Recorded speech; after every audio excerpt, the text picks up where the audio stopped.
بسم اللہ الرحمن الرحیم۔ السلام علیکہ یا صاحب العصر والزمان۔ نمبر 2، دوسرے یہ کہ اپنی دعوت میں غریبوں اور مالداروں کے درمیان کوئی فرق نہ رکھے اور صرف مومنین اور صاحبان تقوی کی دعوت کرے، چاہے وہ غریب بھی کیوں نہ ہوں، اور اسی طرح دوسرے کی دعوت قبول کرتے وقت بھی اس کے ایمان اور تقوی پر نظر رکھے، نہ کہ مال و دولت پر۔ جیسا کہ نقل ہوا ہے کہ ایک دن امام حسن علیہ السلام ایک راستے سے گزر رہے تھے۔ آپ علیہ السلام نے دیکھا کہ کچھ فقیر ایک ٹیلے پر ایک ساتھ بیٹھے ہوئے کھانا کھا رہے ہیں۔ جب انہوں نے امام علیہ السلام کو دیکھا تو عرض کی، اے فرزند رسول صلی اللہ علیہ وسلم، کیا آپ ہمارے ساتھ کھانا پسند کریں گے؟ حضرت علیہ السلام نے فرمایا، ان اللہ لا یحب المتکبرین، کیوں نہیں، اللہ تعالیٰ عالم تکبر کرنے والوں کو پسند نہیں کرتا۔ اس کے بعد آپ گھوڑے سے اترے اور ان کے پاس بیٹھ گئے اور ان کے ساتھ کھانا کھایا اور رخصت ہو کر چلے گئے۔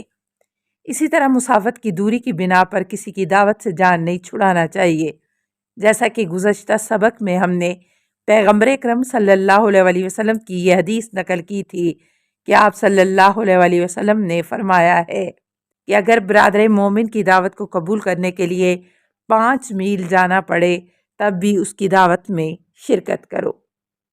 نمبر 3، مہمان جب میزبان کی بزم میں داخل ہو تو جہاں خالی جگہ دکھائی دے وہیں بیٹھ جائے اور صدر مجلس یا کسی اچھی جگہ کی خواہش نہ کرے اور دوسروں کو اپنے لیے جگہ بنانے کی زحمت نہ دے۔ اسی طرح میزبان جہاں بیٹھنے کے لیے کہے وہیں بیٹھ جائے۔ نمبر 4، میزبان اپنے مہمان سے کام نہ لے، جیسا کہ امام صادق علیہ السلام کے ایک مہمان ایک بار کوئی کام کرنے کے لیے اٹھے تو آپ علیہ السلام نے منع کر کے وہ کام خود انجام دیا اور فرمایا، ناہیا رسول اللہ صلی اللہ علیہ وسلم ان یستخدم ضعیف، رسول اکرم صلی اللہ علیہ وسلم نے مہمان سے کام لینے کے لیے منع فرمایا ہے۔ نمبر 5، مہمان کی وجہ سے میزبان اپنے گھر والوں اور خود اپنے کو زحمت میں نہ ڈالے۔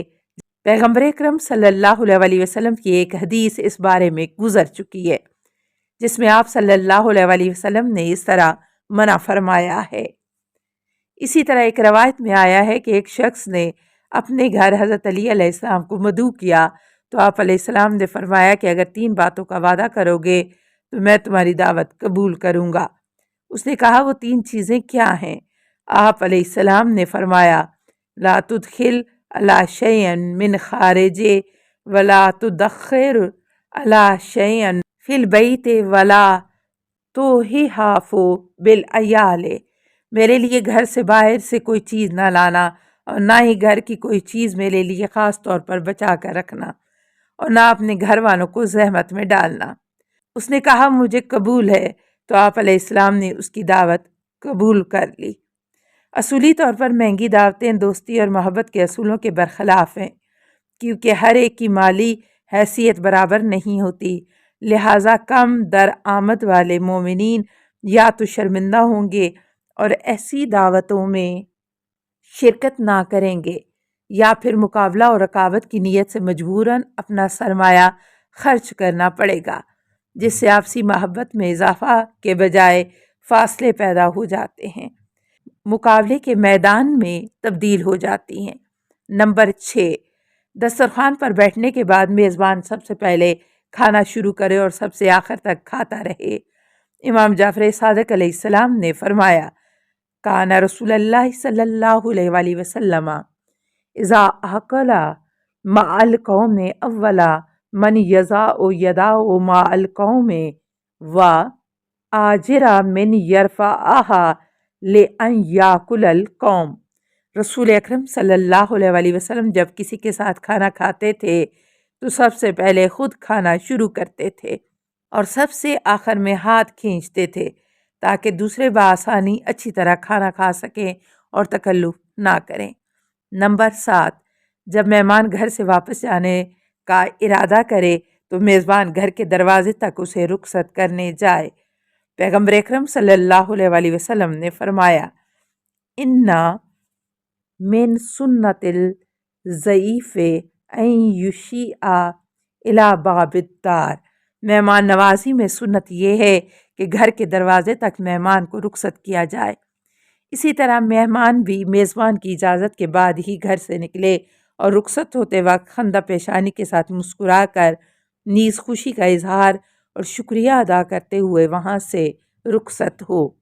خلاصہ، ایک دوسرے سے ملاقات کرنے سے مومنین کی آپسی محبت اور تعلقات میں اضافہ ہوتا ہے، اسی لیے روایات میں اس کی خاص تاکید کی گئی ہے اور معصومین نے اس کی ترغیب دلائی ہے۔ یہی فائدہ مومنین کی ضیافت اور مہمان نوازی میں بھی ہے۔ یہی وجہ ہے کہ مہمان نوازی کا ایک اسلامی اصول یہ ہے کہ صرف نیک اور صالح افراد کی دعوت قبول کی جائے، نہ کہ فاسق و فاجر اور برے لوگوں کی، اور اسی طرح فقیر و امیر کے درمیان کوئی فرق نہ رکھا جائے، کیونکہ اسلام میں فضیلت اور برتری کا معیار صرف تقویٰ ہے۔ میزبان اپنے مہمان سے کام نہ لے اور مہمان کی وجہ سے اپنے آپ کو اور اپنے اہل خانہ کو زحمت میں نہ ڈالے، اور جب وہ رخصت ہونے لگے تو دروازے تک اسے رخصت کرنے جائے۔ میزبان دسترخوان پر سب سے پہلے کھانا شروع کرے اور سب سے آخر تک کھانا کھاتا رہے۔ سوالات۔ نمبر 1، روایات کے مطابق مومنین کی ملاقات کا مرتبہ کیا ہے؟ نمبر 2، کیا اپنے کام کے لیے کسی مومن سے ملاقات کرنے کی کوئی قدر و قیمت ہے؟ نمبر 3، مومنین کی ایک دوسرے سے ملاقات کے بعض فوائد اور اس کی اہمیت بیان کیجیے۔ نمبر 4، مہمان نوازی کے بارے میں معصومین علیہ السلام نے کیا فرمایا ہے؟ نمبر 5، مختصر طور پر ضیافت کے آداب بیان کیجیے۔ 20واں سبق، سلام۔ ہر قوم اور معاشرے میں کسی سے ملاقات کرتے وقت اپنے جذبات اور خوشی کا اظہار کرنے کے لیے گفتگو کے آغاز سے قبل کچھ خاص طریقے اپنائے جاتے ہیں اور مخصوص الفاظ ادا کیے جاتے ہیں۔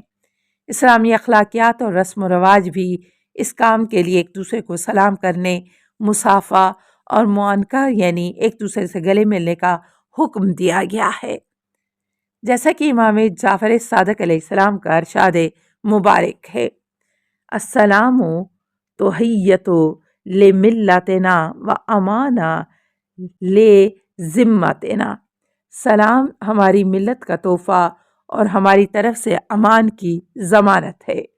نمبر 1، قرآن مجید نے مختلف مقامات پر مسلمانوں کو سلام کا اسلامی طریقہ سکھایا ہے اور یہ بتایا ہے کہ اسلامی سلام صرف السلام علیکم ہی ہے، جیسا کہ سورہ نور میں ارشاد ہوتا ہے، فَإِذَا دَخَلْتُمْ بَيُوتًا فَاسْأَلُوا عَلَىٰ أَنفُسِكُمْ تَحِيَّةٌ مِّنْ عِندِ اللَّهِ مُبَارَكَةٌ طَيِّبَةٌ كَذَٰلِكَ بَيَّنَ اللَّهُ لَكُمُ الْآيَاتِ لَعَلَّكُمْ تَعْقِلُونَ۔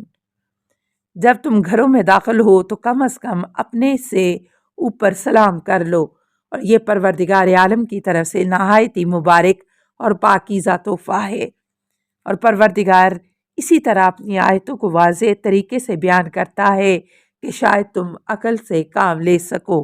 نمبر 2، وعباد الرحمن الذین یمشون علی الارض ہونا واذا خاطبهم الجاہلون قالوا سلاما، اور اللہ کے بندے وہی ہیں جو زمین پر آہستہ چلتے ہیں اور جب جاہل ان سے خطاب کرتے ہیں تو سلامتی کا پیغام دیتے ہیں، کہتے ہیں کہ ہمارا سلام ہو۔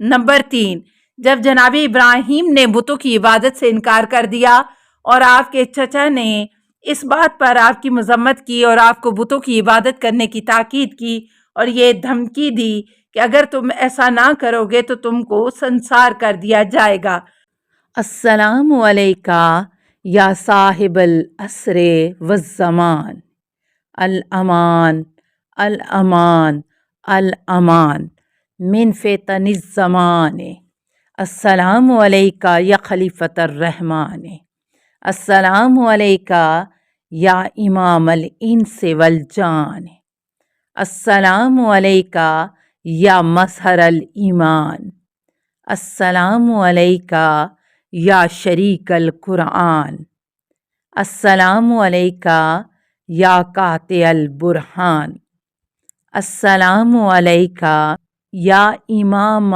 زماننا، ھذا اجل اللہ فرجک وسہل اللہ مخرجک وظہور کا، السلام علیکہ ورحمۃ اللہ۔